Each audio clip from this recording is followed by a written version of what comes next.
Hola a todos, bienvenidos a Cines del Iván. Nosotros somos Alejandro Martínez. Y Jesús Alanís, En este espacio hablamos de cine con una perspectiva distinta. en donde podremos ver conceptos de psicoanálisis que aparezcan en el cine y sus relaciones. Hola, bienvenidos a todos a este nuevo capítulo de Cines del Diván. Me emociona en este caso iniciar con este tema. Creo que son de los temas o de los conceptos que todavía no se han trabajado como tal en el canal, en este podcast, y tampoco es un autor que tampoco hemos comentado todavía a grandes rasgos algo de su trabajo, y vamos a iniciar ahora con una película. Ahora sí, ya vamos a poder hablar de una película enteramente, a diferencia de capítulos pasados que estuvimos con cortometrajes y capítulos de series. Hoy vamos a hablar de una película como tal, que se llama The Imaginary, o El Imaginario en este caso. Se encuentra en la plataforma Netflix para que también se puedan ir como familiarizando con todo esto. Y vamos a hablar de un concepto muy importante en la clínica psicoanalítica, sobre todo con niños, que es donde más se da toda esta parte, que es el objeto transicional del autor de Donald Winnicott. Claro, El Imaginario, como decía Chuy, es una película que me topé por ahí en Netflix casi que por coincidencias, aunque en el psicoanálisis las coincidencias no existen. Esta película nos habla de dos personajes particularmente importantes.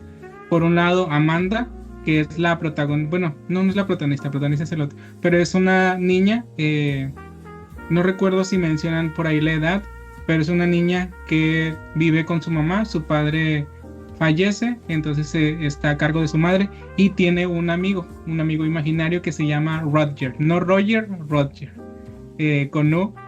Y ellos dos pues juegan juntos, se acompañan, tienen unas reglas importantes que definen o que guían su amistad: nunca abandonarse, nunca desaparecer y nunca llorar. Si mal no recuerdo, eran las 3 frases, y son como cosas que siempre que van a jugar son como el criterio para jugar. Si no se dicen esto, no hay juego, no hay nada de lo demás. Y pues todas las aventuras de estos dos personajes se llevan a cabo pues en la imaginación meramente. Esta parte o esta película como tal, haciendo un poquito como que de recuento, es una película del 2023. Yo estaba casi seguro de que era de un estudio, que es Estudio Ghibli, que es muy conocido en ese sentido también por varias películas que son muy populares también, como Mi Vecino Totoro, que son varias películas de Estudio Ghibli, porque la animación, hablando con Ale, tiene mucho parecido, por así decirlo, al momento de que se está viendo la película, visualmente, ¿no? sí.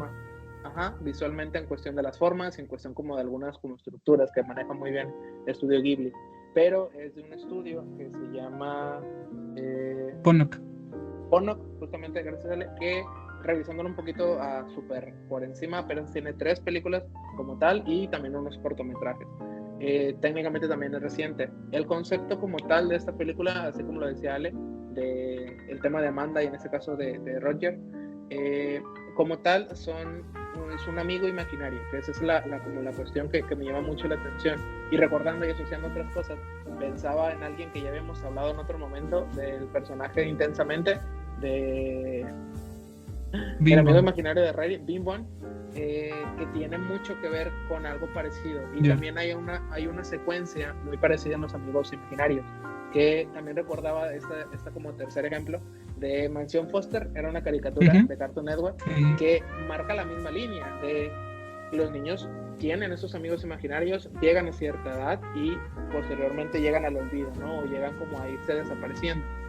Y en cuestión del objeto transicional, esto es lo que también vamos a ir mencionando poco a poco en el sentido de cómo se crean esos amigos imaginarios, en el proceso en el que están o las funciones que hacen, y después cómo van poco a poco siendo parte del olvido, del inconsciente de cada sujeto. Y es que justamente una parte importante, hablando de este concepto, que me parece importante definirlo desde ahorita antes de seguir hablando, es que el objeto transicionario en unas palabras un poquito más simples, ayudan a los niños a atravesar un momento de angustia y que les ayuden a sentirse cómodos o seguros, o incluso a veces hasta consolados. Y en este caso, el amigo imaginario es uno de los principales objetos transicionales. Pero por ejemplo se me ocurre otro que son como los ejemplos clásicos: las mantitas, los peluches, el biberón, los chupones, también sirven como objeto transicional que los ayudan justamente a transicionar de un momento a otro, de una etapa a otra o de una situación a otra. de la infancia a la niñez, de este tipo de cosas. Y en el caso de Amanda tenemos pues justamente un objeto transicional que le ayuda a terminar de sobrellevar o elaborar un duelo, que es la pérdida del padre, que de hecho incluso estas 3 reglas, luego después aprendemos de dónde vienen, del origen de estas reglas que tiene Amanda que aplica con Roger, que son súper importantes y que incluso hasta se vuelven de cierta manera un peso para ellos.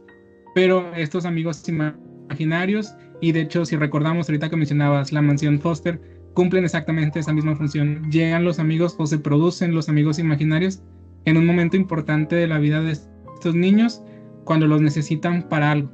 Y luego después, pues bueno, quedan huérfanos estos amigos imaginarios y terminan en mansión Foster. Y aquí en el caso de Amanda, pues vemos un amigo imaginario que está cumpliendo una tarea en particular. No sabemos qué tarea, no nos da la impresión inicialmente de que esté cumpliendo una tarea. Simplemente pues es un amigo imaginario y pues sabemos que los niños de una manera normal e incluso esperada llegan a presentar amigos imaginarios. Ahora bien, esta parte de, viendo también esta relación, particularmente con Roger, hubo un momento al inicio de la película también, que están en unas aventuras, por así decirlo, en este como mundo imaginario. Si no mal me equivoco, al inicio de la película se les dice la edad que tiene Roger. No recuerdo si 3 años, 3 meses, y algo por el estilo, pero esa es la presentación, por así decirlo, de la película. Y me llama mucho la atención porque más o menos por la edad, en este caso de Amanda, aparece más o menos por cómo se ve cuando ella apenas tiene como conciencia, por así decirlo, 1 o 2 años, porque también estamos hablando de niños como tal. Pero cuando aparece Roger es cuando ya, por así decirlo, hay una ausencia, o ya se marca una ausencia, como lo comentaba ahorita Ale. Y algo que también importante de todo este mundo o este entorno como imaginario a mencionar es hay una parte en donde van en un trino de nieve y Roger escoge el nombre de un como tipo león o un tipo como un animal que está jalando un trineo, y creo que le pone Lola, que es una vaca. Y me llama la atención porque Amanda lo corrige y le cambia el nombre y le dice: tú no escoges los nombres de los personajes, sino yo lo voy a escoger. Y no recuerdo exactamente qué nombre le da, como el Rod Liger, algo por Green Lager. Green Lager, que resulta ser la cerveza del que consume la mamá. O sea, es parte de... Y en estos mundos imaginativos de los bebés, y también de la parte de la teoría psicoanalítica, no son casualidades. O sea, el cuándo aparece el amigo imaginario, el cómo y el por qué, siempre está muy marcado por la historia. Esta parte también es muy importante que se vaya comentando. Toda la formación del mundo imaginario tiene que ver con todo el entorno del niño, ya sé si es angustiante, si es bueno, si como en este caso en particular, que es una falta como tal, es muy importante la función de todo lo que va como conllevando. Por ejemplo, la mamá hizo una función, en este caso de cubrir la parte con la falta del papá y hacerse cargo de toda esta parte, y entra por completo en el mundo imaginario. No es como de vamos a ponerle a un animal que jala algo, que tiene una función específica, del mismo nombre de la cerveza de mamá, ¿no? Algo que también, entre comillas, me llama la atención, esto de combustible, ¿no? De algo que funciona. En ningún momento de la película se menciona esta parte, únicamente en esto, pero también es cómo se va creando, ¿no? Este mismo mundo imaginario. Claro, y es que hablando de fantasía, no solamente con niños, creo que ya lo decíamos en algún capítulo, creo que cuando hablamos de psicosis, no recuerdo en particular, pero decíamos que la fantasía también tiene y está basada en la realidad.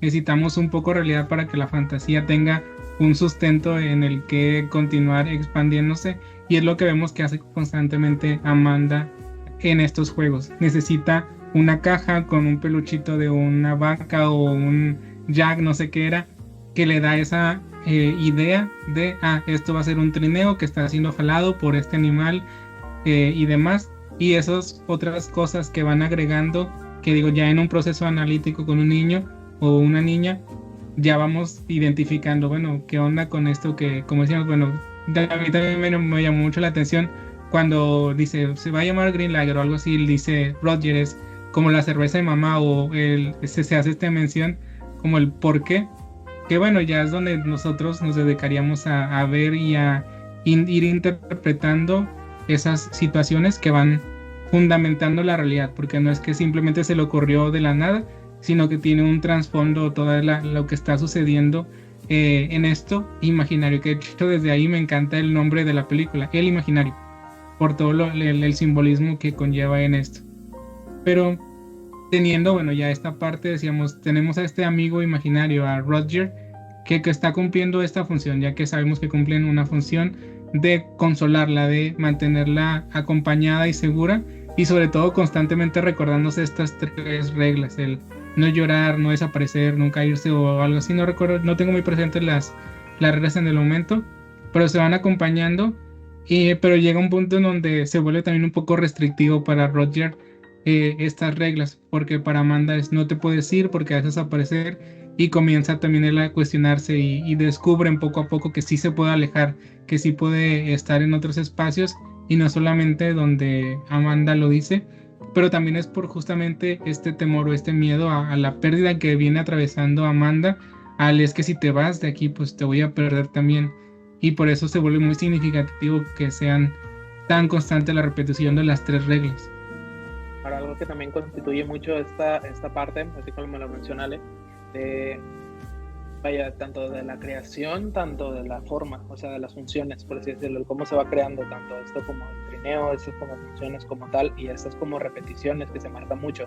En el mundo fantasioso como tal, en la película, marcan estos como que los amigos imaginarios son como pasajeros, porque en este caso cuando llega con otra amiga imaginaria por una situación en específico, que quiero hablar un poco de esa sí la quiero hablar como por separado, como por este otro personaje muy como el antagonista de la película, hace una función importante de son únicamente pasajeros, así como lo dice el concepto de transición, ¿no? De una cosa a otra, y habla mucho esta como de la función. Leyendo un poquito acerca del texto, un poquito más puntual acerca de esta como objeto, es un objeto externo, pero hace una función interna. Me explico un poquito también, explicando un poquito esta la teoría.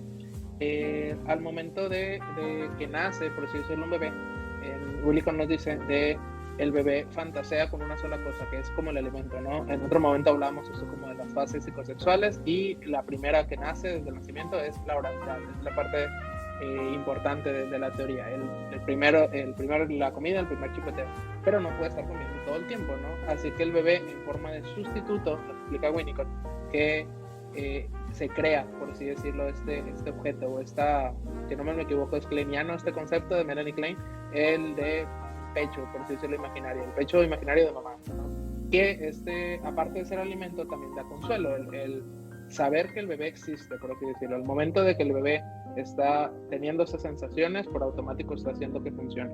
Al momento de que va creciendo y se va desarrollando como bebé, como sujeto, antes del habla, cuando vienen los sustitutos, el bebé también empieza con mucha frustración de ya no tener este objeto, ¿no? Como pecho, así que va buscando sustitutos, va buscando cambios, ¿no? En este caso pasa a los chupones, pasa al biberón, si no mal me equivoco también va por esta misma línea.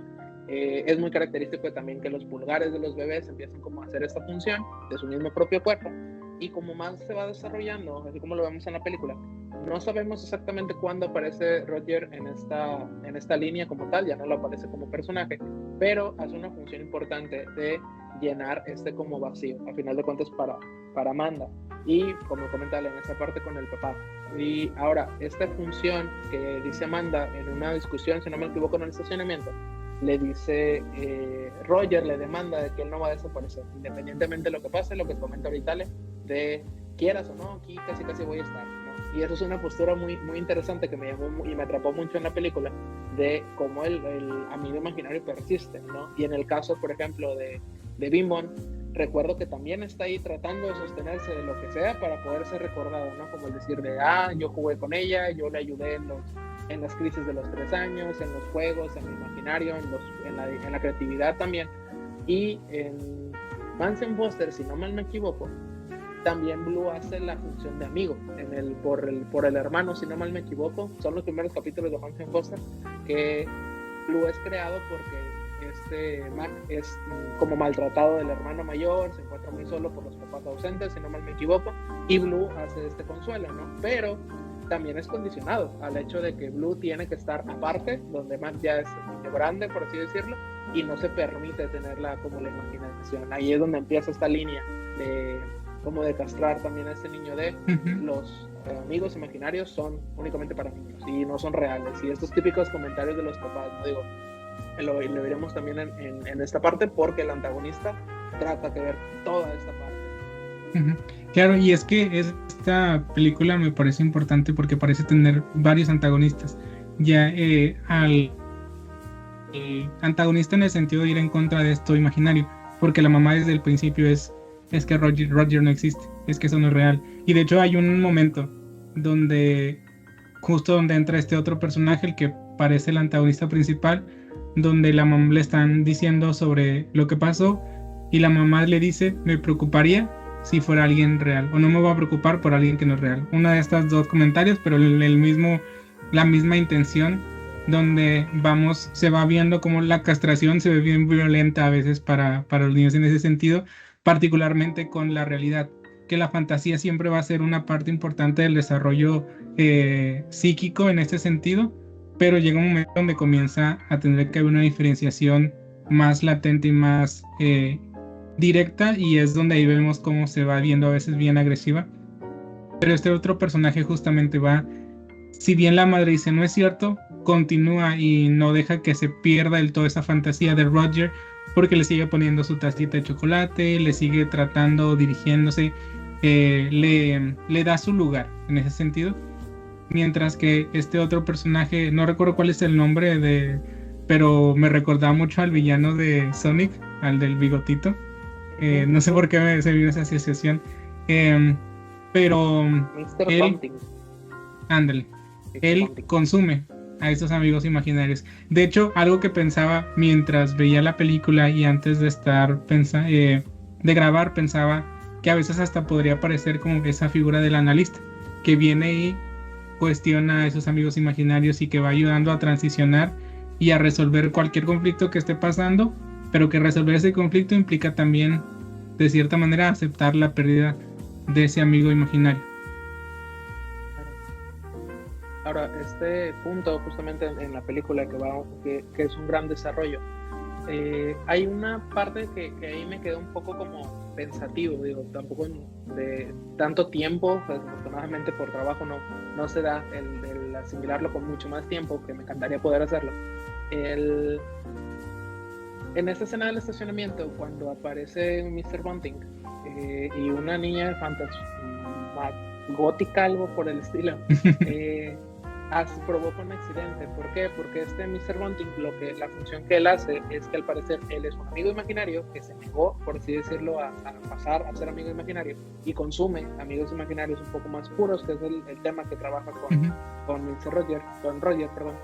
Y al momento de que él quiere, por así decirlo, llevársela, al momento de que huye, Amanda tiene un accidente, es atropellada, en este caso por un accidente automovilístico, y queda hospitalizada. Y a partir de ahí, Roger se pierde, por así decirlo, hasta que llega con un gatito que le hace la apertura al mundo imaginario, ¿no? Y le explica el funcionamiento de... Y aquí, por ejemplo, muchos amigos imaginarios, cuando él hace este comentario de lo que pasó con Mr. Bunting, niegan que él exista, niegan que es únicamente como otro amigo imaginario, que solamente como una historia, pero es también algo conceptual, el cómo no se va a aceptar con facilidad este ser que venga a castrar, ¿no? Este ser que venga a desaparecer a los demás. Y esto como concepto, como castración, que se vive en todos los casos, se vive en básicamente situaciones. La castración es un concepto bastante utilizado, bastante escuchado, porque siempre es difícil de tolerar, o sea, siempre es difícil tolerar esa frustración. Me explico un poquito en esta parte. Cuando desaparece el objeto, ese, como lo comentaba Ale, de decirle la mamá, yo no me voy a preocupar por algo que no existe, ahí es donde está este corte, ¿no? De como no existe, si no existe este objeto, si no existe este amigo imaginario, nos vamos a enfrentar de lleno a la castración, que es la frustración de la pérdida del papá, por ejemplo. Sin ese objeto de transición, de poder tolerar la pérdida, a poder tener un refugio, un cobijo, por así decirlo, a enfrentar la frustración grande, ahí es donde se va a perder, ¿no? Y obviamente que el sujeto queda en completa angustia.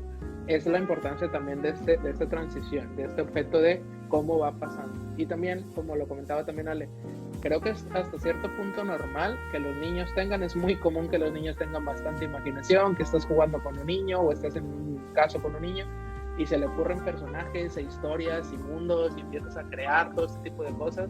Y la mayoría de los niños dicen, yo tuve un amigo imaginario que ni me acuerdo cómo es, ni cómo era, o casi nadie retiene esto, pero existió. O sea, de algo funcionó y, como lo dice Winnicott, el amigo imaginario es completamente natural. O sea, no hay una señal de que sea malo, no hay una señal como tal, a menos justamente que haya algún cambio en este caso.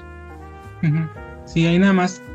Yo había entendido que el señor sí era una persona, porque a los amigos imaginarios sí una regla como general es que no los ven los demás, y a él sí lo ven. Y yo te decía, esta lo veía como el analista, porque esta niña, sí, está como fantasma, ella sí es un amigo imaginario, y da la impresión de que es el amigo imaginario de él, y él es el que se encarga de venir a quitar los otros amigos imaginarios. Y justamente me parece muy simbólico esta negación de este personaje por parte de los amigos imaginarios, porque también algo relevante es que una vez que un amigo imaginario desaparece, deja de ser recordado por absolutamente todos, incluso por otros amigos imaginarios. Esta parte no la recordaba como tal, es cierto, porque la mamá lo ve. Esa es la primera aparición. Sí, es parte de esta como función. Ahora, incluso con la presentación con la mamá, ya recordé un poquito esta parte va a hacer una evaluación de los niños, si no mal me equivoco. Una encuesta o algo así. Va algo por ese estilo, digo, donde aparece sin argumento, ¿no? Por así decirlo. Pero se vuelve un personaje también muy persecutor. O sea, me lo imaginé, digo, casi siempre lo relaciono con algunos casos, con historias que voy viendo, con situaciones que voy escuchando. Y se me figura como esos papás de que escuchan, tengo un amigo imaginario, y empiezan a decir, no, eso no existe, es tu imaginación, y no, eso no va a existir, y no va a funcionar. Y muy poca gente, o también en esa escucha, se quieren adentrar también al decir de qué es esto, o sea, qué es este amigo imaginario, qué es lo que te dice, qué es lo que te ves, o luego pasa que pues, lo deformamos por completo y de seguro es un fantasma que está viendo niños porque son niños, o sea, toda esta parte entra mucho en este como concepto, ¿no? De todo lo imaginario que como no es muy bien entendido muchas veces, se puede prestar a cosas paranormales, a otras vidas, a toda esta parte, ¿no? Pero, insisto, es un funcionamiento también del propio niño, ¿no? De esta creación del propio niño. Y justamente por eso, inicialmente digo, yo pensé en esta función del analista de venir a intervenir en eso, pero luego lo podemos ver como esos otros adultos que luego se vuelven justamente así persecutorios con esta experiencia del amigo imaginario, porque prácticamente este personaje viene a arrebatar los amigos imaginarios, no es ayudarlos a trascender o algo así, sino es a arrebatarlos y a usarlos para él, que en esta cuestión como de energía o algo así como de lo que se alimenta él, pero justamente se vuelve muy, muy persecutorio. Y en este accidente que provocan él y esta otra niña, pues bueno, vemos ahí cómo se da a entender inicialmente como que muere Amanda.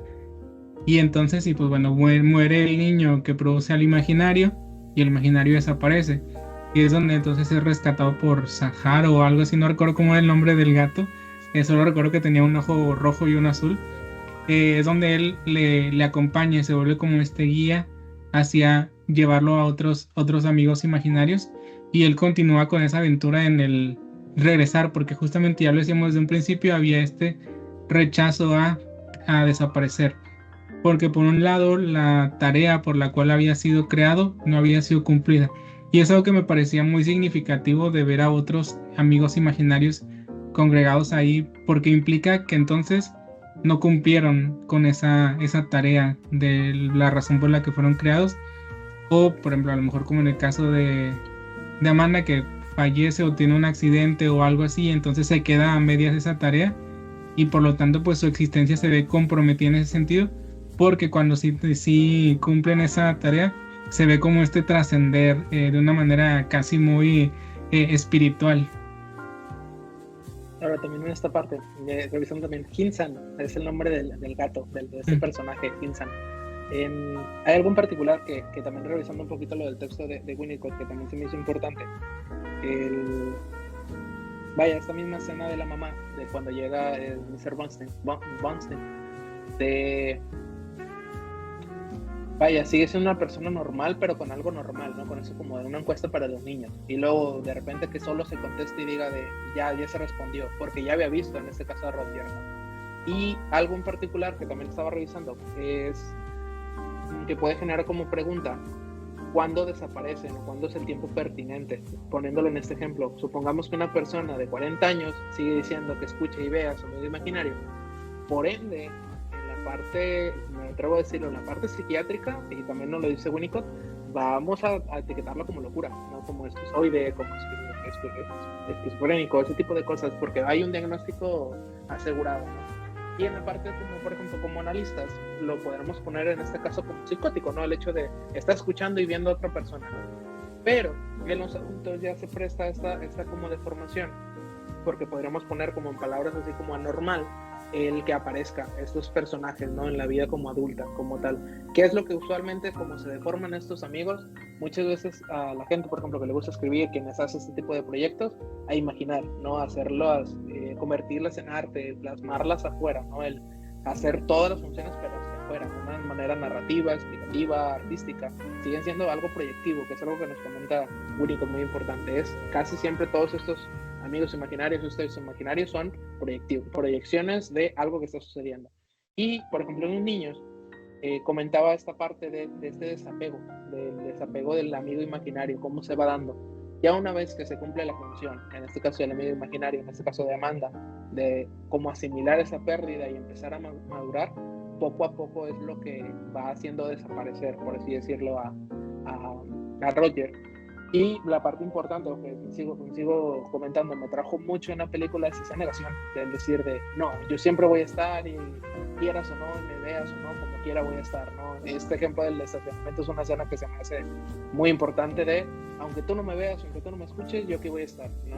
Igual en el caso de, por ejemplo, de Bimbon, que ahí está, es de, no se percibe, no se recuerda, de repente, así como que vagamente, pero no existe como tal en conciencia, ¿no?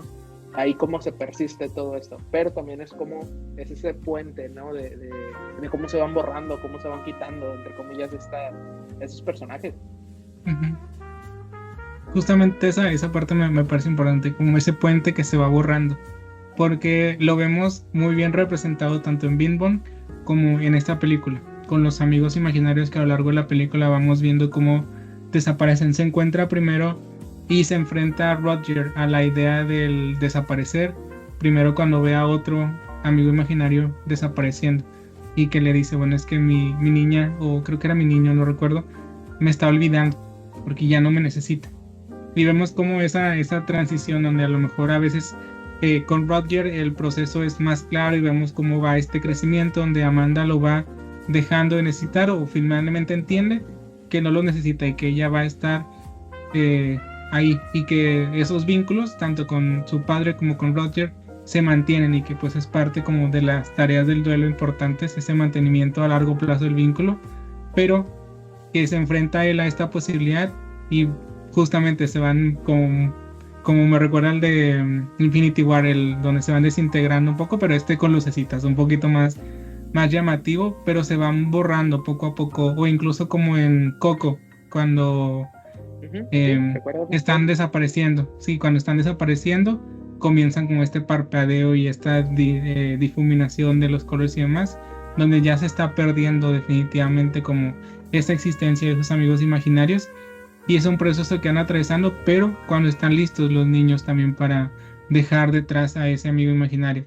Y lo vemos, por eso me decía muy significativo estos otros amigos imaginarios que no desaparecen y que siguen estando ahí, pero que si salen de este lugar en particular, entonces sí corren el riesgo de desaparecer, que era la biblioteca.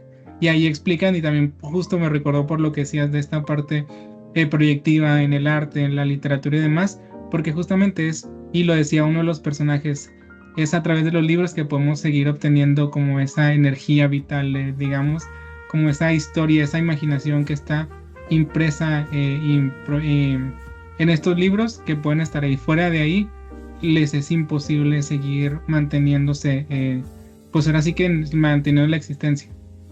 Y ya, más o menos también por cerrar en este como capítulo, insisto, esta película nos da a mucho más para poderlo trabajar. Hay algo que me quedé pensando, digo, por cuestiones que también se están trabajando. Esto como de los amigos imaginarios son reales, porque por ejemplo de Roger es lo que demanda, ¿no? El ser real, el ser, el estar. Y pues, recordaba un poquito, si no mal me equivoco,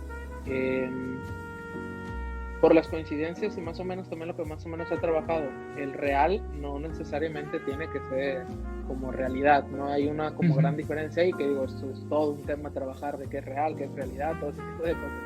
Pero recordando también estas líneas de Lacan, de todo está unido, ¿no? Este como nudo de Romeo, si no me equivoco, de Romeo, lo imaginario, lo real y lo simbólico, ¿no? De donde el que sea imaginario, el que sea imaginativo, no significa que no sea real, en este caso para Amanda, ¿no? Sigue siendo una realidad con el paso del tiempo ya se va a ir asimilando toda esta parte, pero también es mucho esta función, ¿no? De como pregunta, de los amigos imaginarios son reales, es como de sí y no, están como nombrados, ¿no? Por así decirlo, pero no son objetos que se puedan palpar, por así decirlo, siguen siendo productos internos, y eso también es una gran diferencia.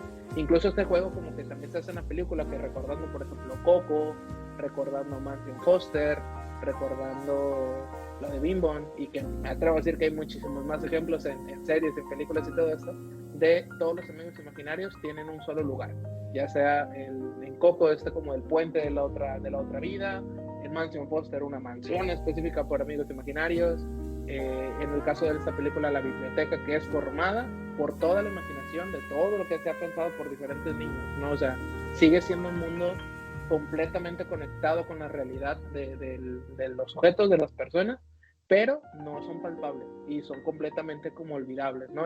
Funcionan, se van a alguna otra parte y funcionan para otra cosa, ¿no? Incluso esto como de estarse rondando con niños me llama la atención vamos a aparecer con el niño o la niña que se necesite, es como de ella necesita un compañero de juegos, vamos a tomarlo y vamos, ¿no? Incluso cómo se selecciona esta parte también de va a ser su amigo imaginario para un tiempo, ¿no? Como selección. Eso también tiene mucho que ver con esta como historia, ¿no? De cada necesidad de cada sujeto, cada infante en este caso, y cada situación. Claro, y ya justo como por último comentario decía, retomando esta idea que se me venía a la mente de este personaje antagonista, digo, no necesariamente como analista, pero sí en algunas cosas, lo veía porque también el analista en esta intervención con los niños también tiene que jugar en esta fantasía, también tiene que ser parte de, y también, bueno, en este caso, pues también tenía a su amigo imaginario que le ayudaba a interactuar con los demás. Sin esta conexión y sin este puente justamente a través de la fantasía, no se puede lograr del todo la intervención con los niños, porque si no es un mundo ajeno del analista adulto al niño, y se necesita esa conexión también con los niños a través y justamente de la fantasía. Y en este caso, bueno, si con este amigo imaginario, y el analista también cumple ese papel a veces un poco que se puede percibir como peligroso o agresivo, porque implica me van a quitar a mi mejor amigo, me van a quitar a este amigo imaginario que cumple justamente esta función.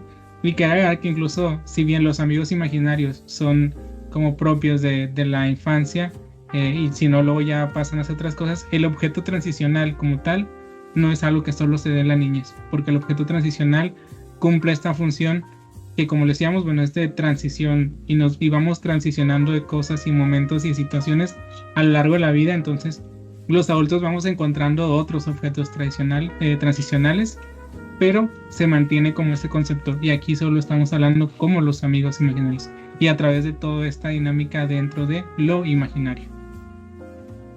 Claro.